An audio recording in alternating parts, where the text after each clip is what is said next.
အားလုံးပဲမင်္ဂလာပါရှင်ဒီနေ့ကကြတော့လေတော်တော်များများက live ကိုတိုလဲတိုမယ်မြန်လဲနားထောင်လို့ရမယ်ကြည့်လို့ရတဲ့ဟာမျိုးလွင့်ပေးပါဆိုတော့အဲ့ပုံစံလေးပဲလွင့်ပေးမယ်နော်အရေးကြီးတဲ့တက်ကလေးခဏလေးလက်ခံပေးလိုက်အောင်နော်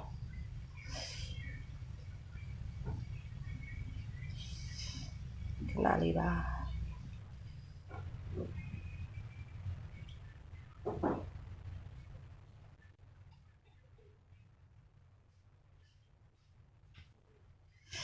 ခဏလေးနော်ဘယ်တော့အစဉ်တစ်ပြအောင်လှုပ်အဲ့လိုမျိုးထထားပြီးတော့မှကြည့်ရတယ်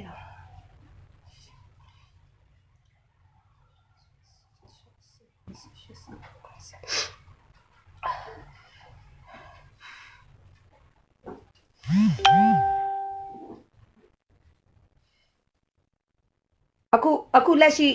လိုက်လွတ်နေတဲ့အချိန်မှာပေါ့နော်CRPH ရဲ့အလူငွေကောက်ခံတဲ့ page ကနေပတ်စံတက်သွားတဲ့နှုန်းက 7.83 million ဖြစ်သွားပြီနော်ကျွန်တော်ပြောပြမယ်ဒီထဲမှာလေကျွန်မရဲ့အကောင့်အဟောင်းတက်ဆွဲထားရတယ်လားရှင်တို့ထဲကဘောမတွေဘောကလုတ်တွေဘောပြုတ်တွေဒီအလူငွေရတဲ့ကျွန်မတို့ကအထက်လူကြီးတွေရှမ်းတာဖို့အတွက်ပေးနေတဲ့အလူငွေလားတဲ့နင်လဲတိတ်လိုက်နင်တို့အသိဉာဏ်နေတဲ့နင်တို့ပစုံအုံနောက်နင်တို့ရှီအုံနောက်တွေထဲမှာငါတို့နိုင်ငံမှာထားနိုင်တာငါတို့အမားတော့မဟုတ်ဘူးနော်နင်တို့နိုင်ငံတကာကိုအထင်သေးတယ်ဟုတ်လားနိုင်ငံတကာမှာရှိနေတဲ့လူတွေကိုထင်သေးတယ်ဟုတ်လားတဲ့တော့ဒီနေ့တကယ် CRPH တရားဝင်လဲလှုပ်လိုက်ရောနော်ထဲ့ပြီးဝင်ထဲ့နေတာမြန်မာနိုင်ငံသားတွေကြီးမဟုတ်ဘူးစင်ကာပူရန်တွေရောနော်ထိုင်ဝမ်နိုင်ငံသားတွေရောနော်ထိုင်လန်တွေရောသူတို့ရောဝင်ထဲ့ပေးနေတာနော်သူတို့ရောဝင်ထဲ့ပေးနေတာအလကားငါတို့ပျော်လို့ကနေရမဟုတ်နင်တို့2 million ကြီးတောင်မှအပေါ်2 million ကြီးတက်တဲ့ငွေငါတို့2 million ကတရက်တောင်မကြာလိုက်ဘူးနိုင်ဝက်နဲ့ငါတို့2 million ရတယ်သိလားပြပအားကိုခေါ်တာနော်ငါတို့အခုပြပအားကိုပြတာဘာနဲ့ပြလဲ CRPH ထဲကအလူငွေကောက်ခံငွေနဲ့ငါတို့ပြပအားကိုပြတာနော်ဒီငွေကဘာလို့ဖို့လဲဟုတ်ပြီငါတို့ရဲ့တရားဝင်အစိုးရဖြစ်ပြီးတရားဝင်တက်မတော်ဖြစ်ပြီးဆိုငါတို့လက်နဲ့တရားဝင်ဝယ်ခွင့်ရှိပြီနော်အဲ့ဒီအတွက်ငါတို့ကနင်တို့တက်ဖို့ပတ်စံနင်တို့တက်ပါစေတော့ငါတို့လူသေးတာလားနင်တို့သေပါစေတော့ဆိုရဲပုံစံနဲ့ donation ထည့်နေတာသိလားနားလဲလားတောက်ပိုတွေမပြောရှင်နင်တို့လေနော်ဒါကနံပါတ်1နော် CRPH ဒါတော့သူတို့ကိုကျမကိုသူတို့လည်းကြည့်တယ်ဆိုတော့သူတို့ကိုလည်းစော်တဲ့ဟာလေးကနေစပေးမှရမယ်သိလား CRPH ကအပေါ်ကလူကြီးတွေချမ်းသာဖို့ဟုတ်လားနင်တို့ကရောနင်တို့ဘယ်လောက်ချမ်းသာလဲနင်တို့ဘယ်လောက်ရှမ်းတာလဲပြီးနင်တို့တက်ထဲကပို့လာတဲ့အတန်ဖိုင်တွေငါပြန်ပြီးတော့မှငါ့ရဲ့လူတွေပြန်ပြောပြမယ်နော်ဒီတို့ပြောထားပြီးသားပဲနော်ကဲဒါပြပအကြောင်းပဲပြောမယ်ဖြစ်နေတဲ့ဟာတွေကိုပဲပြောတဲ့နော်ဖြစ်နေတဲ့ဟာတွေပဲပြောဆိုတဲ့ခါကျတော့ကျမတို့ဒီနေ့ Sport of CRPH ကိုထည့်တဲ့ငွေက6 point အခုကျမတက်လာနေအခုတက်နေတော့မယ်နော်တက်နေတော့မယ်ကြည်နေနေတက်နေတော့မယ်လောလောဆယ်မှာ 7.8 million ရှိသွားပြီနော် 7.8 ကျမထင်တာတော့ဒီညဆိုရင်10 billion လောက်ရလိုက်မယ်ဒီညဆိုရင်တက်နေတာကျွန်တော်တို့တွေထဲလို့ရတဲ့ဟာလည်းရှိရထဲလို့မရတဲ့ဟာလည်းရှိရတချို့တွေဆိုလို့ရှိရင်ဒီနေ့ဆိုရင်3ချိန်ကျွန်မဆိုရင်တစ်ရက်မှာမှ9000ထဲရတဲ့အကောင့်တစ်ခုရှိရ2000ထဲရတဲ့အကောင့်တစ်ခုရှိရဒါတွေအားလုံးမလွတ်ဘူးထဲတယ်နေ့တိုင်းထဲနေရရနော်အဲ့လိုမျိုး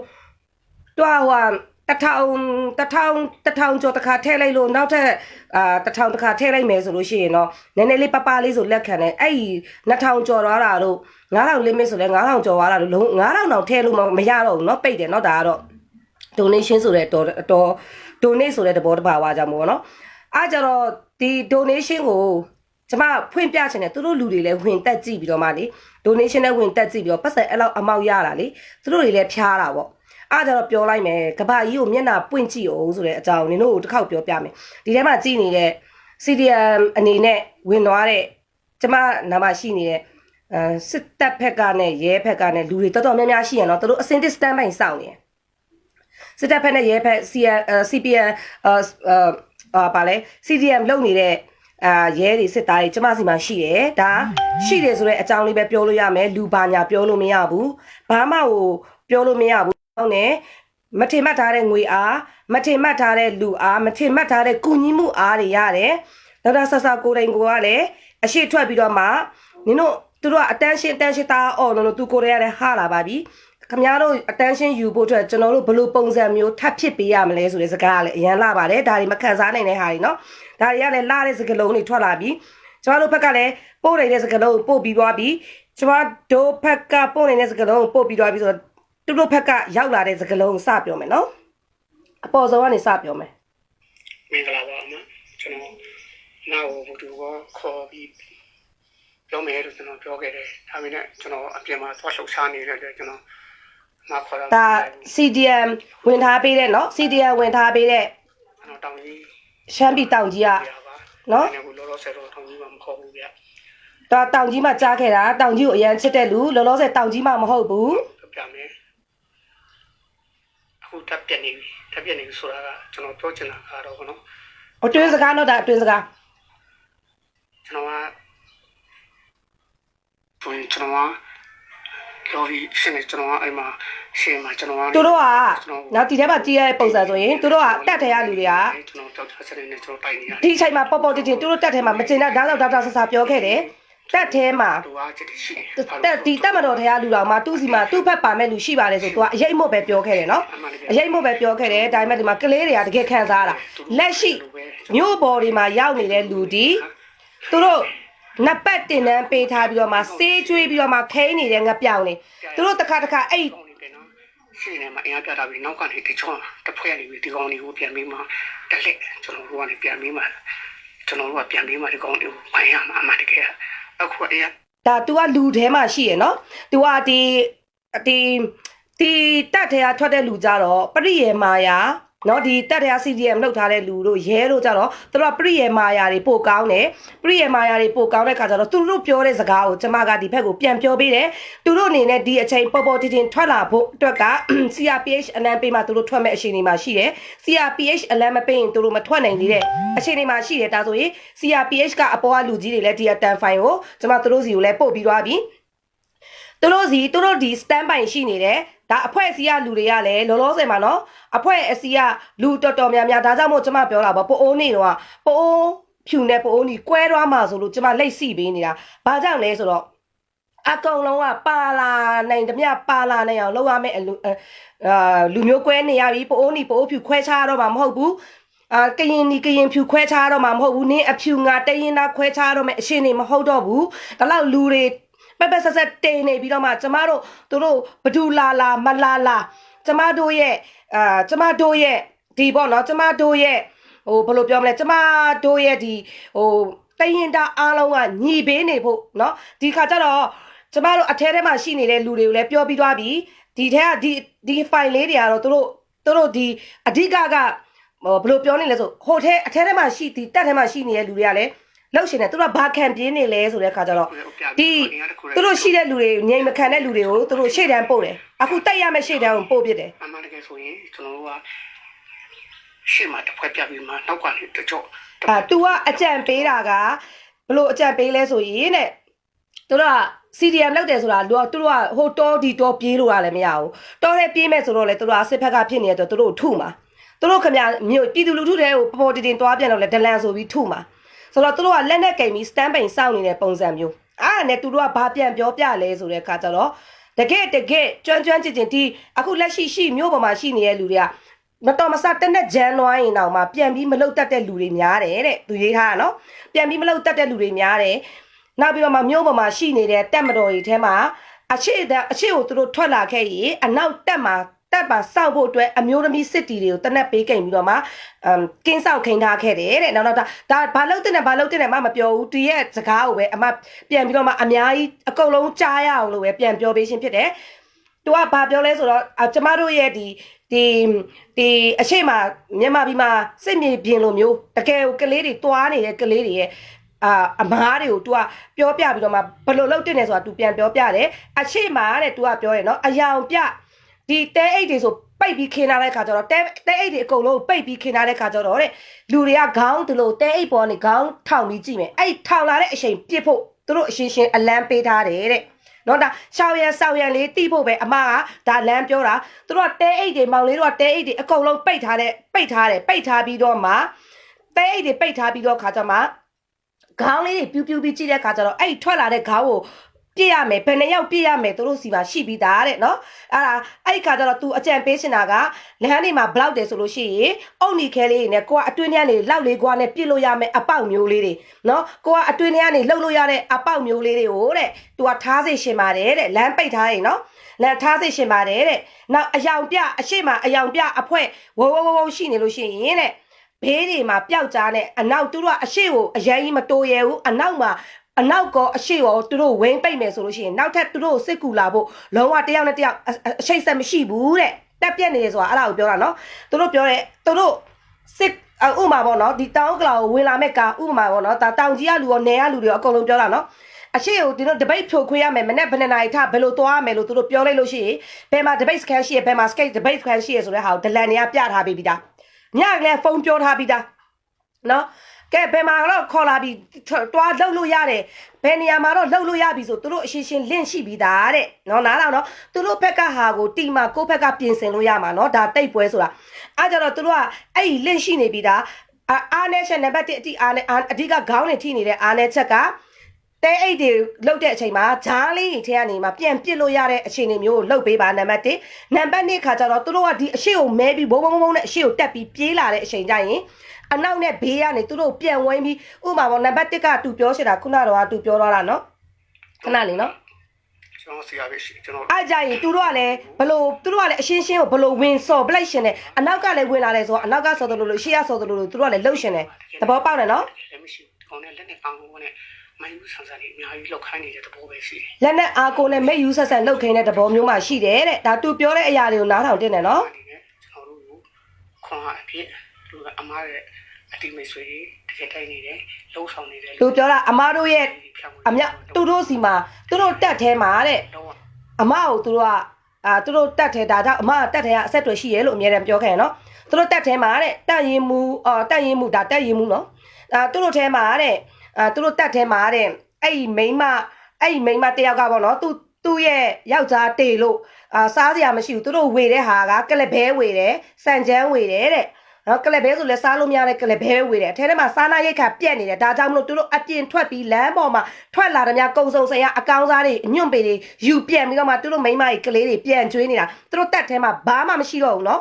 တွေ့လားကိုရီပြောပြတာဘာပြောရှင်းနေလဲဆိုလို့ရှိရင်ကိုရီးယားနိုင်ငံတကာမှာဟုတ်လား CDM လောက်တဲ့လူတွေအတွက် CDM လောက်တဲ့လူတွေလည်းအားရှိအောင်ပြောလိုက်မယ်နော်အပေါ်မှာတက်ကြည့်လိုက်ဦး CRPH မှာ 8.3 million 8.7 million ကျော်သွားပြီနော်ဒီညဆိုရင်10 million ဖြစ်သွားမယ်နော်10 million လောက်ကိုဖြစ်သွားမယ်နော်ကျမတို့ပြည်ပကခွန်အားတွေဘလောက်တောင်ပေးနေတယ်လဲဆိုတာနော်အဲ့ဒါကတော့ပြည်ပရဲ့ခွန်အားနော်ဒါတော့ကျမတို့က तू ကဘာပြောလဲဆိုတော့သူတို့စားစရာမရှိတောက်စရာမရှိတက်ထဲမှာစားစရာမရှိတောက်စရာမရှိတာကိုတဲ့ကျမကိုတွေ့ပြီးပတ်စံတောင်းတာတဲ့15မိနစ်20တောင်မကြာဘူးသူတို့9တောင်လွဲပေးတဲ့အတွက်ကြောင့်မလို့သူတို့ကဘာပြောတယ်လဲဆိုဒီအမပြောတဲ့စကားကိုပဲနားထောင်ပြီးဒီအမတွေအပေါ်ကနေမှပြစ်ဆိုတဲ့နေ့သူတို့တက်လက်ပေါင်းပြန်လဲပေးမယ်ဆိုတဲ့အရှင်နေမျိုးမှသူတို့ပြောနေတာနော်ဒါနံပါတ်1နော်ရှင်နေမျိုးကိုသူတို့ပြောနေတာနော်ဒါကဘသူရဲ့ဘဲဝါရဲ့လို့မပြောတာသူတို့လက်နဲ့ချလိုက်ပြီးလာပြီးဗလိန်ပြည်သူလူထုနာမှာလက်နဲ့ပဲအတေခံမလားလက်နဲ့ကင်ပြီးအထဲထဲမှာနေမှာလားဆိုတဲ့ဟာကိုသူတို့ပြောတော့တာနော်ရိုက်တတ်ပြီးတော့ရတယ်အမှန်တကယ်ခဏလေးနော်နော်သူတို့ကဒီနှစ်ရက်အတွင်းမှာလူမိတ်အနောက်မှာစားစရာမရှိလုံးဝလက်မကြည့်တော့တဲ့လူတွေကိုငွေထားတဲ့လူကိုနှစ်ပတ်တင်တန်းပေးထားတယ်ဆေးတွေကျွေးတယ်ပြည်သူလူထုတွေကိုအဲ့ဒီကောင်တွေကလည်းတဲ့ပြည်သူလူထုကိုဖြိုခွင်းပြီးပြန်လာနားတဲ့အချိန်ဆိုလို့ရှိရင်သူတို့ပဲတိတ်ပွဲမှာဘလောက်ကြီးပဲအောင်မြင်လာသလိုသူတို့ပစားပေးထားတဲ့ခါကျတော့ငကိုတကယ်တိတ်ရထိတ်ရတိတ်ပွဲတွားရတဲ့လူတွေတကယ်ပညာတတ်တဲ့လူတွေကိုလာနိုင်စားတာကိုခံရတယ်တဲ့သူတို့တက်ထဲမှာလဲနော်ကျွန်တော်ကအခုဆိုရင်ဒါအကောက်တူနေကျွန်တော်တုံးနေစီရောနေတာဘာလို့ဆိုကျွန်တော်ရုပ်ကိုကျွန်တော် follow မရဘူးရုပ်ဖော်လို့မရဘူးအကောက်တူနဲ့တုံးနေရတာတဲ့နော်တင်းနေတယ်ဘာဖြစ်နေလဲကျွန်တော်မျိုးပေါ်ကျွန်တော်ဘယ်မှာရှိတယ်ကျွန်တော်ဘာဖြစ်လဲဆိုကျွန်တော်အခုကျွန်တော်ဆိုရင်နော်တက်မတော်နေ့အခမ်းအနားကိုကြည့်ပါတဲ့တေချာကြည့်ပါတဲ့တက်မတော်နေ့အခမ်းအနားကိုတေချာကြည့်ပါတဲ့ကျွန်တော်ကတိုင်နေနေနေလှုပ်ဆောင်နေလူအင်အားနဲ့အဲ့ဒါကိုတေချာကြည့်ပါတဲ့ဒါနိုင်ငံတကာလည်းမြင်ဖို့နော်နိုင်ငံတကာလည်းမြင်ဖို့နော်နိုင်ငံတကာကနေဝင်တော့မဲ့ပျောက်ကြားတွေလည်းတီးဖို့လိုတယ်နော်ကျွန်တော်တို့ရဲ့လူငယ်တွေအတွက်အနာဂတ်ကျွန်တော်ပြန်ရှိကျွန်တော်တို့သားသမီးတွေအတွက်တဲ့ကျွန်တော်တို့အနာဂတ်တွေအတွက်လောလောဆယ် ဒီပမှာလှုပ်ရှားပေးနေတဲ့ဒီလိုစိတ်ရင်းစေတနာကောင်းတဲ့လူတွေအတွက်ကျွန်တော်တို့သားသမီးတွေကျွန်တော်တို့တွေအထဲထဲမှာနှုတ်လို့တော့မရဘူးဖုန်းကိုကိန်ခွင့်ရတဲ့အချိန်မှာကိန်လို့ရတယ်သူပြောတော့တာတွေ့လားကိန်ခွင့်ရတဲ့အချိန်မှာပဲသူအတန်ဖိုင်သူတခါတည်းတချီတဲ့ကိုအတန်ဖိုင်အဲ့လိုအတွဲလိုက်ကြီးကိုသူပို့သွားတာနော်အတွဲလိုက်ကြီးကိုသူပို့သွားတာတွေ့လားအတွဲလိုက်ကြီးနော်အတွဲလိုက်ကြီးကိုသူပို့သွားတာနော်အတွဲလိုက်ကြီးကိုသူပို့သွားတယ်သူပို့သွားပြီးတဲ့ခါကျတော့သူကအဓိကကလေးတွေကိုပြောစေချင်တာနော်အလန်းတစ်ခုကိုသူတို့စောင့်နေတယ်ဆိုတဲ့ပုံစံနော်အလန်းတစ်ခုကိုသူတို့စောင့်နေတယ်ဖော်လို့မရဘူးဟာလို့မရဘူးသူတို့တနေ့နေ့တစ်ချိန်အဲ့အလန်းကိုပြိန်တူညွန့်ညင်ညီနေတယ်လို့လေသူတို့ကတွက်ထားတယ်တဲ့နော်အဲ့ကြတော့အတလွတ်ကြီးထွက်ပြီးအသေးခံနေတဲ့ကလေးတွေကို तू မကြည့်ရတော့ဘူးတဲ့ရေလုံးဖောက်ပြီးမှအားလုံးကိုကျွန်တော်ကတန်နေနေမိမိနဲ့လှုပ်ဆောင်နေရတယ်လုံနေရတယ်ဝိုင်းပြနေတာဒါပဲလေကျွန်တော်တို့အားထဲအထဲထဲမှာလည်းအားလုံးတိတ်တိတ်မိမိလှုပ်ဆောင်နေတဲ့ဟာကြီးလည်းရှိပါတယ်တဲ့နော်ကျွန်တော်တို့ရဲ့တာသမီတွေအတွက်ကျွန်တော်တို့ရဲ့လူငယ်တွေအတွက်အနာဂတ်ကျွန်တော်များရှိဒါကြောင့်မို့လို့အခုဒီအကောင့်ဒီထဲမှာတဲ့တကယ်အစေးရှိတဲ့ဘိုးတွေပေါ့နော်တကယ်ဘိုးတင်တန်းကဆင်းလာတဲ့ဘိုးတွေခါကြတော့တဲ့လက်နဲ့ကြီးတို့အမြောက်ကားတို့လေရင်တို့တုံးဖို့နေရာဒီလေရင်တက်တွေနော်လေတက်တွေကိုကာကွယ်တဲ့နေရာတွေမှာရောက်နေတယ်တဲ့တကယ်ကို standard ရှိတဲ့လူတွေကနော်ဘာလို့ဆိုသူတို့က standard ရှိတဲ့လူတွေကတကယ်စစ်တင်တန်းဆင်းလာတဲ့ဘိုးလောင်းတွေကဘယ်နေရာရောက်နေလဲဆိုလေတက်တို့နော်လေတက်တို့အမြောက်တက်တို့အဲ့ဒီနေရာတွေမှာသူတို့ရောက်နေတယ်တဲ့နော်တာမြေပြင်ရှင်နေအကုန်လုံးဂဂနနာတီးလို့ရှိရင်ဘာလုပ်လို့ရတယ်လဲဆိုတာပြောလို့ရတာပေါ့နော်ဒါသူတို့အတွင်းရေးကျွန်တော်တို့နေရဲ့ဒီမှာစစ်သားရဲ့မိန်းမကစစ်ထွက်တော့သူကတော့တေဝါလို့စစ်သားရဲ့မိန်းမတေဝါလို့တဲ့နိုင်လို့တဲ့ချိန်မှာပေါ့အဲ့မှာလာတယ်လာပြီးမှစစ်သားရဲ့မိန်းမတေသွားလို့လာပြီးပတ်စံလာတောင်းပြီးငိုပြီးတောင်းတာကျွန်တော်တို့နာရေးအတွက်လို့အဲ့ဒါကိုနာရေးအတွက်ပတ်စံတောင်းတာအခုဒီရှေ့ထဲမှာကြာသွားတဲ့စစ်သားမိန်းမကနာရေးအတွက်ပတ်စံလာတောင်းတာကိုမပေးဘဲနဲ့ရိတ်လိုက်တာနော်ရိတ်ထုတ်တာအဲ့ဒါကိုတခြားစစ်သားတွေရဲ့မိန်းမတွေမကျေနပ်တော့ဘူးဘယ်နေ့ငါတို့ယောက်ျားလဲရောက်လာမလဲဆိုပြီးတော့မှနော်ပေါ်တယ်အဆုံးတစ်ခါတန်းဖန်နဲ့တန်းဆွဲစီအကုန်ဒီကောင်နဲ့အဲ့လိုဒီကောင်တောင်းရရက်ဆက်နေတယ်ဟိုဒီနေ့ကကျွန်တော်တို့ဆေးုံဟိုနောက်မှာမီးရှို့တယ်သူတို့တွေတိတ်လက်တစ်မခံတဲ့လူတွေကိုအထဲထဲမှာလည်းသူတို့ဘလောက်တောင်နှိမ့်ဆက်နေလဲဆိုရင်တဲ့သူတို့အထဲထဲကလူတွေလည်းနှိမ့်ဆက်နေတယ်နော်သူတို့သိလားဒီကောင်တွေကလေအစွမ်းကုန်နော်ကျွန်တော်တို့ရေးတဲ့လုံးဝတီးခံနေရတယ်တဲ့အခုတော့အကုန်လုံးတီးမခံတော့ဘူးဆုံးဖြတ်ထားကြတယ်တဲ့အထဲထဲမှာနော်အထဲထဲမှာဒါအထဲထဲကလူတွေနော်အားတွေ့လေတကယ်နဲ့ကျွန်တော်ဟိုသူတို့တဲ့ဘာလာဝေတယ်တဲ့ကျွန်တော်တို့စားစရာတွေပြက်နေတယ်လာဝေတယ်ဘာလာဝေလဲဆိုတော့ဆန်နဲ့တဲ့သူတို့ကျတော့အကောင်စားတက်မတော်နေဆိုပြီးအကောင်စားစားနေတယ်တဲ့ဆန်နဲ့ကလဘဲချမ်းနဲ့လာဝေသွားတယ်ကလဘဲကချက်စားလို့တော့အစင်မပြေဘူးတဲ့သူတို့ဘာဖြစ်လားဒီကောင်လေးကိုလုံးဝဒီကောင်လေးကယုံကြည်လို့မရအောင်သူတို့တကယ်နဲ့လိုင်းပေါ်မှာသူတို့ပြောနေတယ်ဘာဖြစ်တယ်ညာဖြစ်တယ်တကယ်တမ်းကျွန်တော်ဒီကောင်ဘာမှမရှိဘူးဟုတ်မလားလိုင်းပေါ်မှာပြောနေတယ်တကယ်တမ်းဘာပြောတယ်ညာပြောတယ်တကယ်တမ်းဘာမှမရှိပါဘူးတဲ့အဲ့ဒီလေရင်ပြန်ဖို့အတွက်တောင်မှအယောက်30လောက်တုံးရတယ်ဟဲ့ကဲရှင်းပြီလားဟိုသူတို့စီအောင်နေလုံးနေတယ်အဲ့ဒီပြစ်နေတဲ့လူတွေကိုကြည်တယောက်ကိုအတောက်120ပေးထားတယ်တဲ့ကဲကိုကလည်းကိုပြင်ဖို့နော်ဟုတ်ကဲ့နေရတယ်အရှိမသူတို့မဲနေတက်ထဲမှာလူမကြံတော့ဘူးတဲ့အရှိမမဲနေအနောက်ရဲစခန်းနေတက်တွေမှာလူမကြံတော့ဘူးတဲ့သူတို့ ਨੇ ပျောက်ကြားဆိုတာဘာကိုဆိုလို့တယ်လဲဆိုအရှိမအယောင်ပြသူတို့အရှိကိုတက်လာလို့ရှိရင်သူတို့အနောက်နဲ့ဘေးနဲ့ညက်ပြီးဝိန်းပြီးလှုပ်လို့ရှိရင်သူတို့အရန်ကြောက်တယ်တဲ့လှုပ်ရှားပြီးကျွန်တော်တို့ဒေါ်လာနေရတယ်ကဲဒါနံပါတ်1တော့ဒါလှုပ်တဲ့ဟာလှုပ်ပေါ့နော်မလှုပ်တဲ့လည်းမလှုပ်နဲ့ဒါ तू ပြောပြတဲ့ဟာကိုပြန်ပြောပြတာသူတို့တွေကတော့ဒါတိတ်ရေးခက်ရေးကျွန်တော်တို့တိုက်စစ်နဲ့ကျွန်တော်တို့အဲ့လိုမျိုးဖွဲ့ရှေ့မှာကျွန်တော်တိုင်းဖွဲ့ကားမဆိုရင်အဒုတိယရှေ့မှာဒိန်းဖွဲ့ကမယ်ဆိုရင်တဲ့ဂျင်ကလေးရှိမလားပြင်မဲ့ဒုတိယမှာဂျင်ကလေးထားပါတဲ့နောက်တစ်ဆင့်ကျရင်လေးခွထားပါတဲ့အဲ့လိုအစ်နဲ့ထားပါတော့တိုက်စစ်တစ်ခုလောက်ပါမယ်အဲ့ဒီမျိုးပေါ့နော်ဟုတ်လုံးမရတယ်အခုကကျွန်တော်တို့ကသူတို့ဝေလာရင်10ရောက်20လောက်ရှိမယ်တဲ့အဲ့လိုမျိုးဆိုရင်တော့ကိုလှုပ်တင်တယ်ပေါ့နော်အဲ့လိုမျိုးမဟုတ်ရင်တော့မလှုပ်တင်ဘူးပေါ့နော်10ရောက်20လောက်ရှိတယ်တဲ့အဓိကသူတို့ဝိန်းနိုင်အောင်စူးစမ်းခိုင်းတာနော်ဒုတိယသူတို့အရှိကိုပြရမှာလားအနောက်ကိုပြရမှာလားဘေးကိုပြရမှာလားဖြစ်မယ်တဲ့ဘာလို့ဆိုမောင်းထိုးတာတော့သူပြောထားပြီးကြီးစံအဲ့တနက်ဘောင်းပြန်လန်ရင်တော့မှပြန်ပြီးတော့မှမလှုပ်တတ်တဲ့လူတွေပုံများတယ်တဲ့အခုကနှစ်ပတ်တင်တန်းဆင်းထားတဲ့ကောင်လေးတဲ့သူတို့ဘိုးပြန်ကြနေလို့သူတို့လည်းစိတ်နာတယ်တဲ့နောက်ကျောင်းနေတစ်ဖက်ကျွန်တော်တို့တွားရမယ်လောက်ရမယ်အဲ့ရနေကျွန်တော်တို့အခါသူတို့နောက်ကျောင်းနေပြီးသူတို့တခါပြန်တိုက်ရမယ်ကျွန်တော်တို့နောက်ကျောင်းကနေသူတို့ပြန်တိုက်ရမယ်တဲ့ဒါသူပြောတာနော်ချိန်မှာသူတို့ကမဲလို့ညတော့ဒါသူပြောပြတဲ့ဟာပေါ့နော်နားထောင်ပေါ့နော်သူတို့ဖက်ကြတော့ပိုကျွမ်းကျင်လိုက်မယ်ပိုလဲတိမယ်နော် ရှင်းမှတိုင်းနေချင်မှသူတို့အောင်မှာကျွန်တော်တို့ကသူတို့ကျွန်တော်တို့ကနောက်ဆုံးတက်စင်နေဆိုရင်သူတို့မှအလုံး အဲ့အချိန်မှာတိုက်ပွဲဖြစ်နေတဲ့အချိန်မှာတဲ့အချိန်မှာပြတဲ့လူရဲ့ဘေးမှာပြတဲ့လူရဲ့လူညီမယ်ဆိုရင်တဲ့ဘေးမှာဝင်းနေတဲ့လူကလည်းချိရမယ်ဒီမှာဝင်းနေတဲ့အခါကျလို့ရှိရင်အနောက်မှာစခန်းမှာလည်းသူတို့စခန်းကိုဝင်ပြီးရှို့ဖို့သူတို့ကိုယ်တိုင်ကလက်ခံတယ်နော်စခန်းကိုဝင်ပြီးရှို့ဖို့သိလားရှို့ပစ်ပါတဲ့ ဆွဲစီရောက်လာတဲ့ကောင်းလို့မရှိမနေ့တည်းကမှရောက်လာတဲ့ကောင်း သူတို့လည်းစားရမယ်တောက်ရမယ်ဖြစ်နေပြီသူတို့စကားကိုလာရှို့တဲ့ကတော်တွေကလည်းစိတ်တွေညစ်နေပြီတဲ့နော်ကတော်တွေတော့မဟုတ်ပါတော့ဒီရဲမိန်းမတွေလည်းစိတ်တွေညစ်နေပြီတဲ့ကလေးပဲကြည့်ရမလားကန့်ကင်းမဲဆောက်ရမလားတဲ့ စစ်တပ်ထဲမှာအခုဆိုရင်ကြံနေတာစားရီနော်နေစရာမရှိစားစရာမရှိခံပြီးမှ ဒီတစ်ခုကပုံရေးကြည့်ရစစ်တပ်ထဲမှာအခုဆိုရေးတဲ့ကြံနေခဲ့တဲ့ဟာတွေနေစရာမရှိစားစရာမရှိတဲ့ ရောက်လာတဲ့ကောင်းလေးပဲရှိတယ်ဒီကောင်းလေးက မနေ့တနေ့မှရောက်လာတဲ့ကောင်တွေကိုအဖေခေါ်ရလို့ခေါ်ရတဲ့ နေစရာမရှိခေါ်စရာမရှိတဲ့ကောင်းလေးမယူရတော့အဆန်လို့ဒီကောင်းလေးရှိတယ်နော်အဲ့မှာဆိုရင်လည်းတောင်းမယ်စားမယ်မူမယ်စင်ကားလာမှာတော့မယ်ဆိုရင်လေတောင်းမတဲ့ဟာနဲ့ တစ်ဖွဲ့ပြန်လာပြီးတဲ့အပြေကယူလာတဲ့အရက်ပလင်းတွေတောက်တဲ့ဘာအပေါ်အမိတ်တွေဘာတွေမရှိတော့ဘူးတဲ့နားလည်းမထောင်ဘူးတဲ့အရက်ပလင်းတွေဘာတွေတောက်ပျော့ပွဲစားပွဲတွေလုပ်တယ်တဲ့ ပြန်လာလို့ဆန္ဒတိတ်လာလို့လေဆောင်းကားဆောင်တော့တကယ်တကယ်ကျတော့ဘာမှချီးတော့ကောင်းလေဘာမှမရှိ သူကအခုရှေ့တန်းထွက်နေရတယ်နော် မတဆာမတပေးမတကောင်းလေပဲကြံခဲ့တာဒီထဲမှာနော်သူတို့ခိုင်းကျင်ခိုင်းလို့ကျင်တယ်လို့ရတဲ့ကောင်းလေပဲကြံခဲ့တာoffice ပဲ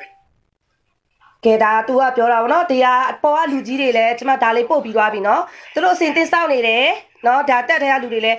းသူတို့လက်နဲ့ချပြီးပြေးမှလက်နဲ့ချပြီးပြည်သူဖက်လာရက်လောက်တဲ့အချိန်သူတို့မိတ်လုံးလည်းမဆန်ဘူးတဲ့ တချို့နော်ဟိုကျွန်တော်တို့ မြို့ပေါ်ကလူတွေတတိထားမှာအခုချီဒီဟာကိုသူတို့တွေတကယ်တမ်းတာတနက်ကြီးစံပြန်ထိုးဖို့အချိန်မမီပဲနဲ့ကိုရီးယားဦးနေရင်သူတို့နေနေဆိုတဲ့အကြောင်းနော်နောက်ရဲစကန်တွေမိရှို့ရှင်လည်းရှို့လို့ရတယ်ဆိုတဲ့အကြောင်းသူပြောတော့တာနော်ကိုရီးယားတော့ဘာမှမပြောဘူးနော် မှန်ကဆိုမလို့ရှိတယ် ဒါပေမဲ့ဒါဒီအတန်ဖိုင်ကိုပေးရှင်တယ်သူ့အတန်ကိုမှတ်မိသွားမှဆိုလို့သိလားမနေ့ကအဲ့အတန်ဖိုင်လေးတစ်ခုကိုပို့လိုက်တာမှတ်မိသွားတော့သူတို့လုတ်တယ်နော် အဲ့သူတို့ပြောလို့ဆိုရကောင်းရင်ညာရင်ဒီမှာမြို့ထဲမှာဒီကောင်တွေကအဲ့လိုမျိုးထိုးထားခဲ့လိုက်တာ ဒါတက်ချက်ကြီး သူလည်းအပြေဝမပြီးဘူးစားရစားရဆောင်းအောင်စီတွေမေးတူ တက်ချက်ကြီးကျမကတော့ဒီတက်ချက်ကြီးတွေကိုလည်းကျမဘာအကြံပေးရှင်တယ်လဲဆိုတဲ့အခါကျတော့သူတို့ကအခုကတိတ်ပွဲထဲမှာဝင်နေရတယ်မတိတ်ရှင်ပဲတိတ်နေရတယ်တဲ့ ဘာမှတုံးဆောင်မရလဲ လုံးဝမတိတ်ရှင်ဘူး तू မတိတ်အပေါ်ကလေရင်ကလာအောင်မယ်လေဒါ तू ပြောနေတဲ့ပုံက သူတို့ကျတော့မလီအကုန်လုံးဝပြင်းတာအောက်နေတာတွေကျတော့ဘာမှမမျိုးဟိုဒီပြောမယ်ဆိုရင်ဒီအိုချီတော်မဲ့ ပုံးနေတဲ့နေရာကနေခိုးပြောတာအနောက်မှာအတန်နေကြားနေရတယ်သိလား အိုချီဟိုကျွန်တော် connection လာတော့ဘာမှချင်းပြီးနေတာမဟုတ်ဘူးအကုန်လုံးဟိုကမရဘူးဒီကမရဘူးအကုန်လုံးစားတော့ဝါနေတာနော်ဆက်ရမရှိနေတဲ့လူအင်အားတွေအကုန်လုံးသူကအစိမ်းရင်းပဲပြတယ်နိုင်ငံတော်ကိုလိမ်ပြီးမှငွေတွေတင်တောင်းစားနေတာပဲဒီလမ်း तू ကနိုင်ငံတော်မှာတဲ့စစ်သားအေအားကို तू စီရင်ပြထားတာကတဲ့စီရင်ပြထားတာ တိုင်းထဲမှာသူက ဘယ်နဲ့တိန်ပြထားတာတဲ့အထဲထဲမှာရှိတာအဲ့လောက်မရှိဘူးလေခဏလေးတော့ तू အတိအကျလေးပြန်ပြောပေးမယ်နိုင်ငံတော်မှာအဲ့စစ်အေအားစစ်သားဘယ်လောက်ရှိပါတယ်ပြထားပြီးတော့မှအဲ့စစ်သားတွေရဲ့လာစာကိုအပေါ်ကစားနေတာနော်တကယ်ရှိရဲ့စစ်သားဘယ်လောက်ပဲဆိုတာ तू ပြောသွားတယ်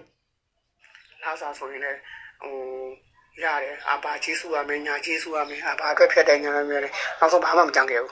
နောက်ဆုံးဟိုမနေ့တင်နေမှာ လာစာဆိုတာလေတဲ့ လာစားဒလာ ဘာကြီးဖြတ်တယ်ညာကြီးဖြတ်တယ်နဲ့လက်ထက်မှာဘာမှမကြံခဲ့ဘူးတဲ့ အရာရှိအဲ့မှာ တချို့တွေကတော့ဘာမှမကြံတော့မဲ့တူငါတို့ပြည်သူထွေအဲ့တီဘာလဲညထွက်နေထွက်မှာထွက်ပြီးသူကစတိုးစိန်ဖောက်မှာ လာကုန်လာနဲ့ထုတ်ပြီးသားသူကရဲဘော်ကြီးကဘာမှမလုပ်တော့ ပေါ်ရရှိတယ်လာကုန်လာနဲ့ထုတ်ပြီးသားတဲ့ရဲဘော်တွေကြတော့ဟိုဟာဒီဟာရှမ်ပြီးတော့မှထားတယ်တဲ့အကောင်လုံးကငှက်ပြက်နေပြီတဲ့တတိထားတော့ဟေ့လမ်းဘေးကကုံစုံစိန်နေနော်လောင်းစားတွေငှက်နေပြီတဲ့ လုံးတကောက်တကယ်ဟိုဖြစ်တယ်ပြန်သူကပြန်ပြောတဲ့လူကြရင်အမှန်တရားကိုလည်းချော်ပြန်ခေါင်းတွေကဟိုဂျုံထိုးထားတာမြင်တယ်တကယ်လည်းရဲဘော်တယောက်မှသူကြည့်စ သူ့ကြောင်ထိုးထားတယ်တဲ့ဒါ तू ကတော်ချေ့တန်းမှာတက်ချက်ကြီးတော်ရာထူးကြီးတဲ့ဟာနော် အဲ့လောက်ပဲထုတ်ပေးတာလားဒီကောင်ကြီးအဲ့တခုခုတက်တက်ချန်ပီယံ ခဏလေး तू ကြီးဘယ်လောက်ပဲထုတ်ထားပေးရ तू ပြောတော့ခဏလေးနော် ဘာမှလုပ်ထားတဲ့ကောင်လေး ကြီးထက်ပြီးတနက်ဇန်နဝါရီတော့ပြန်မလုပ်တတ်ဘူးတဲ့သူတို့စီပြန်လာတင်ရတဲ့ကောင်လေးတဲ့ ပြောလို့ဆိုရငမူးငယူကောင်လေးပဲဒီ ငမူးငယူးကောင်လေးတဲ့ ကျွန်တော်တို့ဒ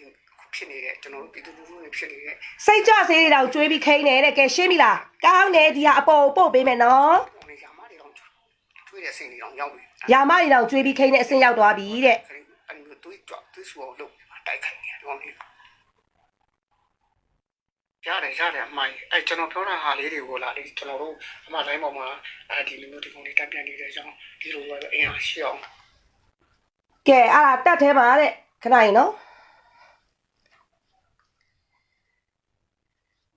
တရားသူပြောတဲ့အတန်ကဒါသူအရာသူတက်ချက်ကြီးပေါ့နော်တက်ချက်ကြီးပေါ့သူတို့တွေကအထဲထဲမှာ stand by ထိန်ဆောင်နေတယ်တဲ့ stand by ထိန်ဆောင်နေတယ်အပေါ်က CRPH နဲ့နော်ဒီဗာလဲလက်နဲ့ကိန်းနေနဲ့တပြိန်နဲ့ပို့လာတဲ့နေသူတို့ပြန်လည်မဲ့နေတဲ့ဘာလို့ဆိုသူတို့သားသမီးတွေရဲ့နောင်ရေးတွဲတဲ့ခုလောလောဆယ်မှာသူတို့သားသမီးတွေစားစရာတော့မရှိဘူးတဲ့စံချမ်းနဲ့ကလေးဘဲတော့အလင်တက်အောင်မဝယ်နိုင်ဘူးတဲ့ပြည်သူလူထုကလည်းသူတို့လေဘာမှမပေးတော့လေ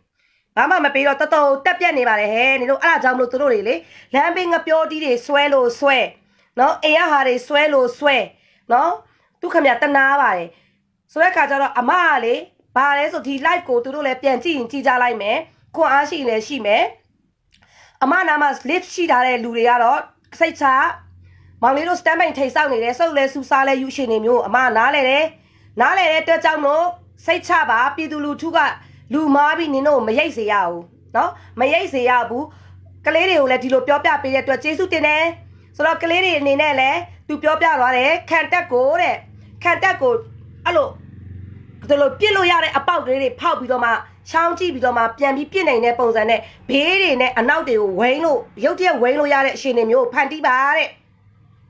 ဝိန်းတော့ပြီဆိုလို့ရှိရင်တဲ့သူတို့ထဲမှာအကုန်လုံးသူတို့ထဲမှာအခုအယောက်20သွားတယ်ဆိုလို့ရှိရင်သူတို့က6ယောက်လောက်ကသူတို့လူတွေပါတတ်တယ်9ယောက်6ယောက်လောက်ကတဲ့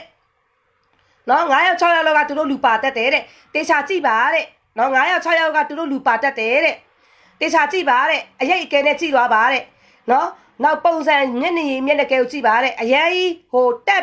်ပြက်နေတဲ့ထဲမှာလဲမပါကြဘူးတဲ့သူတို့ရုပ်ရည်တွေကနော်အဲ့ဒါတွေက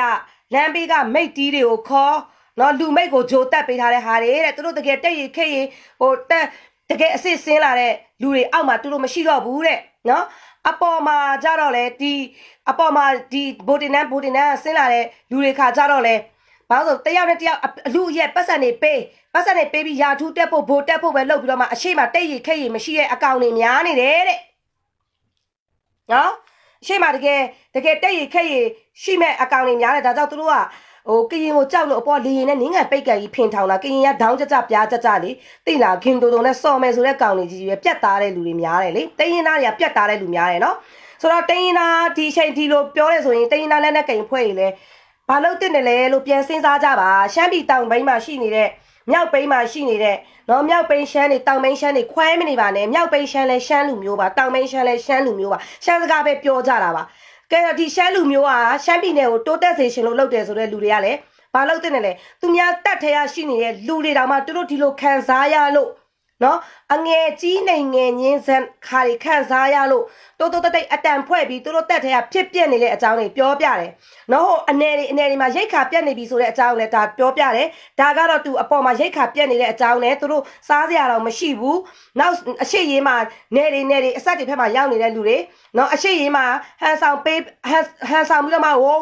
1အော်ဟစ်ပေါက်ကွဲသူတို့ရဲ့ viewer တွေတုံးနေပြီမဲ့အနောက်မှာဗလာကြီးစားစရာတော့မရှိဘူးအားကြောင့်မို့ပြည်သူလူထုတွေရဲ့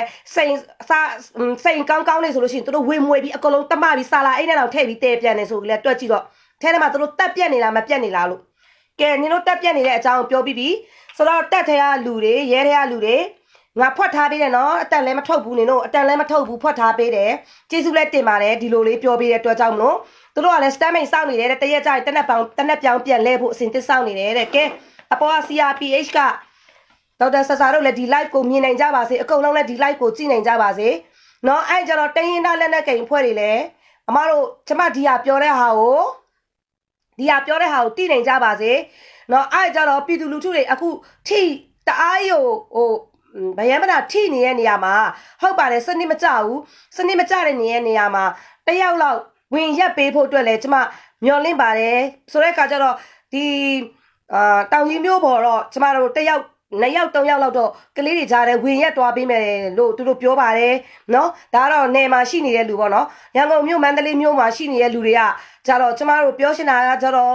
့ကျမတို့ခံတက်ကြီးကိုစောက်တဲ့ချိန်မှာတဲအိတ်ကြီးကိုလုံးဝပိတ်လိုက်ပြီးတော့မှတဲ့ခေါင်းပြူးကြီးတဲ့အလုံးမလုံးနဲ့သူတို့ကအဲ့ထွက်လာတဲ့ခေါင်းကိုပဲချိန်ပြီးပြစ်မှာသူတို့ဟန်ဆောင်ပန်းဆောင်ဗာလဲဟိုဗာလဲရာဘာကြီးနဲ့ဟန်ဆောင်ပန်းဆောင်သူတို့ချောင်းမယ်ချောင်းနည်းနည်းငိန်ပြမယ်တက်လာတဲ့လူကြီးအစ်စ်နဲ့ပြစ်မှာနော်သူတို့ကြီးကိုအရှုံးမခံဘူးနော်ကြီးစနဲ့ပြစ်မှာသူတို့ကတစ်ဖွဲ့ကိုကြီးတောက်120ပေးသုံးထားတယ်တဲ့120ချက်ကုန်ခန့်ဒီအထိကိုအချိန်ဖြုံးပေးပါတဲ့သူတို့စပေးပါစပေးပြီးမှ ကုံလောက်ပြီးအချိန်လောက်မှဝိန်းလို့ရှိရင်နေလောက်တဲ့အချိန်တွေမျိုးမှရှိပါတယ်တဲ့နော်အဲ့ဒါတွေကြတော့ဒါဖွက်ထားတာပေါ့နော်ဒီကောင်ပင်ရွှေရီတုံးနဲ့စောက်ယူမှ6ဖွက်နေတာ6ဖွက်နေတာဟုတ်မှာပေါ့နော်ကဲဒါကြီးမပြောတော့ဘူးနော်ဆိုတဲ့အခါကျတော့ဒီ live တာနေမှာအဖေတွေအမေတွေဦးတွေတော်တော်တွေကကိုသားသမီးတွေကိုပြောတဲ့ခါကျရင်သူခုနတော့လွင့်တဲ့ဟာလေးကဘာလဲဆိုတော့ခံတက်ဆောက်ထားတဲ့ဟာပုံစံမားနေတယ်ဆိုတဲ့အကြောင်းလေးသူလမ်းပြောတယ်နောက်ပြီးတော့1 2 3 1 2 3 1မှာဘတူ2မှာဘတူ3မှာဘတူပြန်လုပ်ပြီးတော့မှစနစ်တကျလေးပြန်လုပ်ပြီးတော့မှလူတွေကိုဖွက်ထားပါတဲ့နော်ဖွက်ထားပြီးတော့ဘေးနဲ့နောက်ကိုဝိန်းနိုင်အောင်လုပ်ပါတဲ့အဲ့ဒီလိုဒီမှာအကြီးကျယ်လုံနေတဲ့အချိန်မှာအနောက်မှာသူတို့ရဲ့ရဲစခန်းတွေမီးရှို့ပစ်ပါတဲ့ရှင်းတယ်နော်ရှို့လို့ရတယ်တဲ့ဘယ်သူမှမရှိဘူးတဲ့မိန်းမတွေကလည်းမီးလာရှို့ရင်တနက်ချပြီးပြေးဖို့အဲ့မှာစောင့်နေခဲ့တဲ့လူတွေကလည်းမိန်းမတွေတနက်ချပြီးပြေးဖို့အစဉ်သစ်ပြင်ထားကြတယ်တဲ့ဘာလို့ဆိုကော့တောင်းမှလားမသိဘူးအဲ့အရှင်တွေမျိုးတွေဖြစ်လာတယ်တဲ့အဲ့ဒါကြတော့ကျမတို့လူတွေဒါကတော့ဒါသူ့အရှင်တွေဒီကနာပေါ့နော်အပေါ်ကကြတော့ဒေါက်တာဆဆာတို့ပြောချင်တာကကြတော့တက်ထဲမှာဒါကျမထင်တာတော့ကျမတို့ဒီလိုမျိုးတွေဆက်တွယ်တဲ့လူအများကြီးရှိတယ်ဆိုလို့ရှိရင်เนาะဒါတက်တိုးဆက်တွယ်တဲ့လူတွေပေါ့เนาะကျမဖုန်းနံပါတ်တွေလည်းပေးဒါပေမဲ့ကျမရဲ့ဒီလိုအဆက်တွယ်ရတဲ့အကျိုးကျေးဇူးကတက်ထဲရပဲဖြစ်နေဘယ်ထဲကလည်းဖြစ်နေကျမစီကိုပတ်စံတောင်းလာတယ်မိသားစုပုံနဲ့ပြပြီးတောင်းလာတယ်ဆိုကျမပေးဖို့အစဉ်တက်ပဲပေးဖို့အစဉ်တက်ပဲဆိုတာ9000တော့အနည်းဆုံးပေးမယ်လို့ပြောထားပြီးသားเนาะ9000တော့အနည်းဆုံးပေးမယ်လို့ပြောထားပြီးသားဘာဖြစ်လို့ရှိရင်တာတော့ရှေ့ထဲမှာကြီးတလဘိန်းကလေးကသူလာစားသူတို့စီကိုမရဘူးသမီးလေးနဲ့အမေပဲရှိတယ်အမေကစီးချိုကုနေရတယ်သူ့သမီးလေးကလည်း8တန်းပဲရှိသေးတယ်ဒီလိုနိုင်ငံရေးရုပ်ဖြစ်တော့ဘာမှလည်းမလုပ်နိုင်ဘူးပတ်စံရှမ်းတာတဲ့လူတွေမဟုတ်ကြတော့စံတအိတ်နဲ့အိတ်လည်းဝယ်မထားနိုင်တဲ့အတွက်သူတို့စားစရာမရှိဘူးဆိုပြီးငိုကြီးချက်မှတောင်းတယ်စစ်ဖက်ကမှမပေးရှင်လည်းရတယ်ဆိုပြီးတော့လည်းပြောတယ်ကျမဗီဒီယိုကောဖွင့်ဆိုတော့ကျမဗီဒီယိုကောကြည့်တယ်ကြည့်ပြီးတော့မှတကယ်ပဲဘယ်ဖက်ကဖြစ်လူသားဖြစ်နေတဲ့အတွက်ကြောင့်မို့ကျမသူ့ကိုအာဇင်ပတ်စံတသိန်းလွှဲပေးလိုက်တယ်အဲ့လိုပဲ CDN ဆိုပြီးပြေးပြီးပုံနေတဲ့လူတွေရှိတယ်အဲ့ဒီပုံနေတဲ့လူတွေလည်းတောင်းလာရင်ပေးတယ်လိန်တဲ့လူတွေကတော့သူတို့အချိုးကျေးဇူးနဲ့သူတို့ခံကျမကတော့ကျမလူလိုက်ပြီးဆိုကြလေပြစ်စရောဟောတူဖြစ်တဲ့အတွက်ငါလူလိုက်တဲ့ဟာကိုအလွဲတုံးစားလုပ်လေရှင်းဆိုတာဘတော်မှဖြစ်မှာမဟုတ်ဘူးနော်ဘတော်မှဖြစ်လာမှာမဟုတ်ဘူးကျမရဲ့စိတ်စေတနာကောင်းဒီကျမပြည်သူလူထုကိုအမြန်ဆုံးကဲတင်နိုင်ပြီးဘာမှတွေးမိမကြပဲအမြန်ဆုံးလွတ်လပ်ရနိုင်ပါစေဆိုတဲ့အခါကျတော့ကျမဒီ live ဒီအတန်လေးတွေကိုလည်းကျမလူကြီးတွေကိုလည်းရအောင်ပို့ပေးတယ်အကုန်လုံးကိုလည်း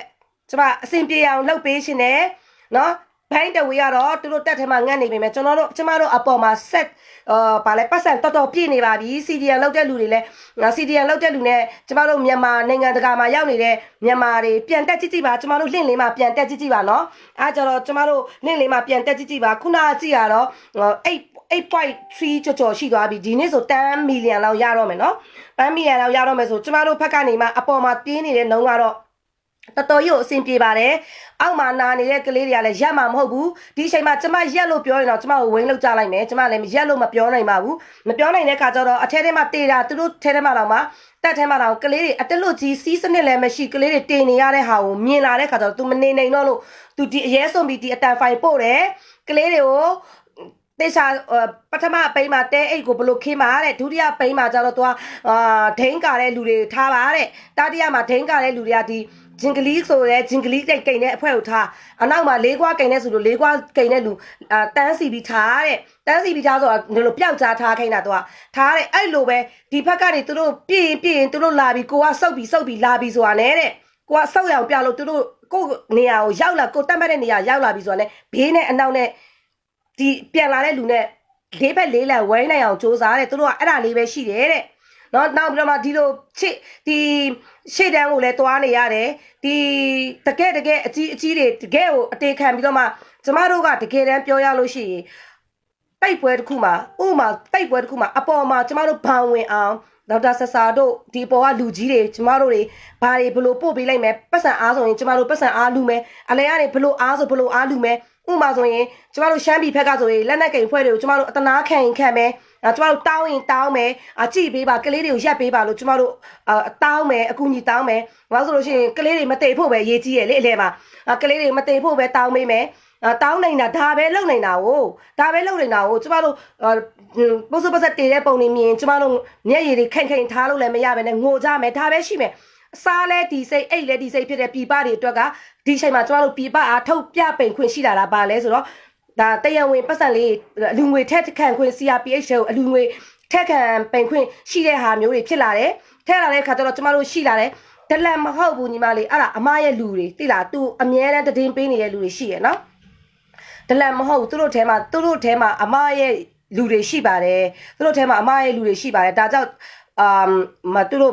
မဟုတ်တာသူတို့မပြောဘူးတကယ်လဲသူတို့ဒုက္ခရောက်နေတာသူ့ရဲ့အတန်ဖိုင်ကိုတေချာအပေါ်ကလူကြီးတွေနားထောင်ပြီးပို့ဆုံးဖြတ်လိုက်မယ်ထုတ်ပြပိန်ခွင့်မရှိဘူးအဲ့ဒီကြတော့ပြောချင်တာကြတော့သူတို့အထဲထဲမှာလဲတကယ်ပါဟုတ်တယ်လေဒါငတ်နေလို့ပဲသူပြောနေတဲ့ပုံစံနားထောင်ကြည့်လေတက်ထဲမှာစားစရာမရှိဘူးတဲ့အနောက်မှာကလက်ဘဲနဲ့ထမင်းချမ်းနဲ့ကလက်ဘဲဟင်းရင်နဲ့ဗလာရှာကျော်တော့မှရအောင်ကြော်ထားတယ်အဲ့ဒါဗလာရှာကျော်ဟိုအနည်းသူတို့ရဲ့စစ်တပ်မှာဒါစစ်သားကြော်တွေသိတယ်ဟိုဗလာချောင်းကျော်တို့အချောက်ချမ်းကျော်တို့မြုပ်တီးကျော်တို့ဗာလဲဟိုတလားစာတို့နလားစာတို့သူတို့ကြော်တာတွေရှိတယ်အဲ့လိုလေးတွေနဲ့သူတို့ဒီကလပ်ဘဲပေးမဲ့ဟာလေးနဲ့သူတို့မှတတ်ထဲမှာသူတို့စိတ်ထားတဲ့အတီးရွက်လည်းကုံလောက်ပြီးဒီချိန်ဆိုအဲ့ဒါလေးတော့နဲ့ပဲစားမယ်ဘာလို့ဆိုကျမတို့ရဲ့တိတ်ပွဲကရှေ့လာပြီဟိုတိတ်ပွဲကဘယ်လောက်ထိတောင်ရှေ့လာတယ်လဲဆိုတော့ကျမတို့တစ်လပိန်ရဆိုတစ်လပိန်2လပိန်3လပိန်တော့ကုံတော့မယ်ဆို3လနီးပါးရှိလာပြီဆိုတော့သူတို့ကိုယ့်ဘက်ကလည်းဒီလိုအချိန်နေဘာလို့ကိုယ့်ဘက်ကအချိန်တွေကပြပမှာရှိရဲ့လူတွေကစွမ်းစမ်းတက်မှန်အနောက်ကနေပတ်စံနေလိတ်ဖြည့်ပြီးဟုတ်လားကျမတို့မြန်မာလူမျိုးတွေကပြည်တွင်းမှာငုံနေတဲ့လူကလည်းထွက်တာမထွက်ရဲတာအနောက်ကနေလိတ်ပြီးတော့မှပေးနေတဲ့လူတွေရှိတော့ပြည်သူဘက်ကတအားရိမ်မနဲ့သွားပြီမြတ်တက်ထဲမှာသူတို့အဲ့လို support တွေအပေါ်သူတို့တက်ထောက်ခံတဲ့လူတွေကအပေါ်ကနေပဲអော်နေတာဘသူကအဲ့လိုလိတ်ထည့်ပေးလို့လဲ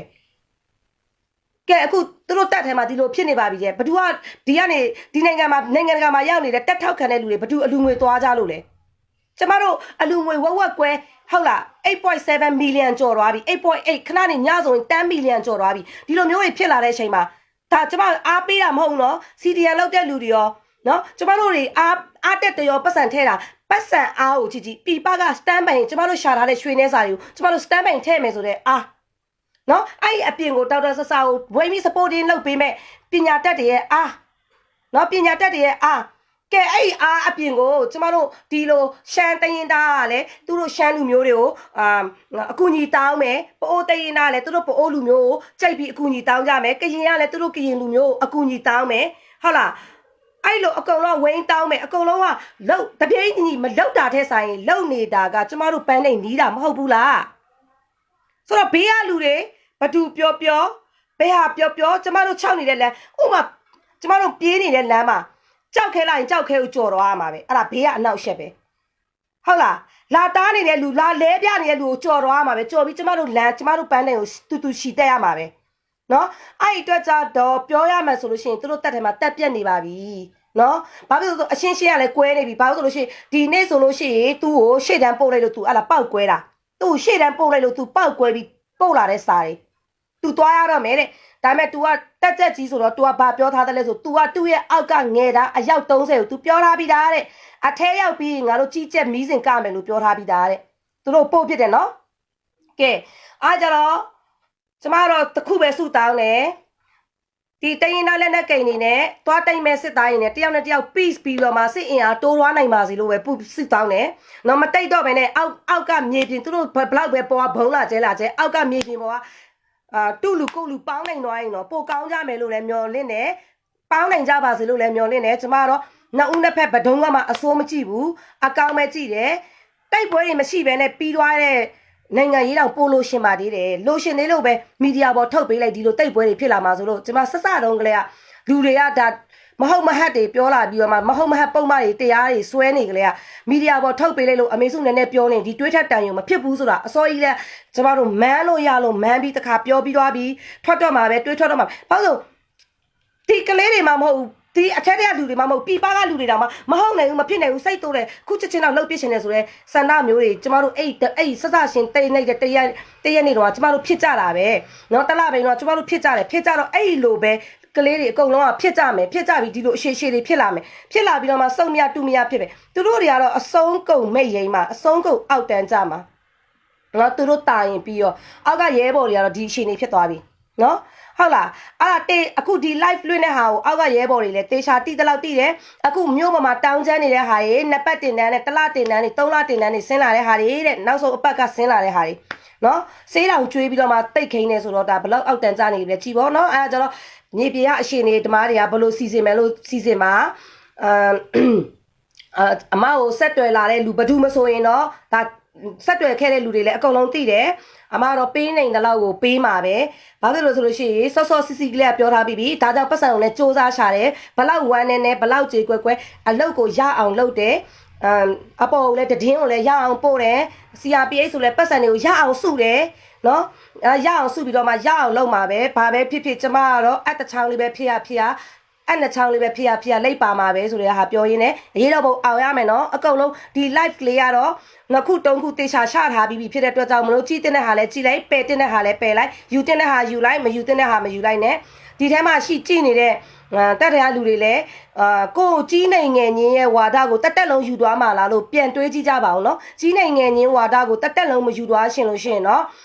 ရင်ထဲကနေကြိတ်ပြီးတော့မှအလန်းပြတဲ့နေ့ကျရင်ဘာလုပ်ရမလဲဆိုကိုဟာကိုတွေးထားကြပါကိုဟာနဲ့ကိုအချက်ပြပေးကြပါလောလောဆယ်မှာအထဲထဲမှာလည်းဘဒူးမှမယုံရဘူးတဲ့ဒလန်နေကြီးပဲတဲ့ဖွင့်ပြောလိုက်လို့ရှိရင်ဒလန်ပြန်လောက်သွားတယ်တဲ့နော်သူတို့ထဲထဲမှာတော့မှဒလန်နေကြီးပဲတဲ့နော်ပြောလိုက်တာနဲ့ဒလန်လောက်တယ်ဘာဖြစ်လို့ရှိရင်ဒီကောင်ထိုးချလိုက်ရင်ငါရာထူးလောလောဆယ်ရာထူးတက်မှာပဲဆိုတော့တက်မတော်နေ့အရှိအခုတော့သူ့ထိုးချလိုက်တဲ့ကောင်ကအခမ်းအနားတက်မတော်နေ့အခမ်းအနားကိုတက်ရတယ်သူကရှေ့တန်းသွားလိုက်ရတယ်တဲ့သူ့ထိုးချတယ်ပေါ့နော်အားကြတော့ဒလန်တွေလည်းရှိတယ်တဲ့သူကြောက်တယ်သူတို့ကလည်းကြောက်ရတယ်ဟုတ်တယ်သူတို့မှလည်းသူတို့ဒလန်ရှိတယ်ဒီလိုပဲအရာရှိကြော်တွေလည်းဆက်လာတဲ့အရာရှိကြော်တွေလည်းရှိတယ်မပြောပါဘူးဒါပေမဲ့ကျင့်တတ်ပါတယ်ဘာလို့ဆိုတော့မတရားတာသိရင်ကိုကျင့်တတ်ပါပြီမတရားနေတာနော်ဒါလက်ခံလို့မရတဲ့အရာဆိုတာသိဖို့ပဲ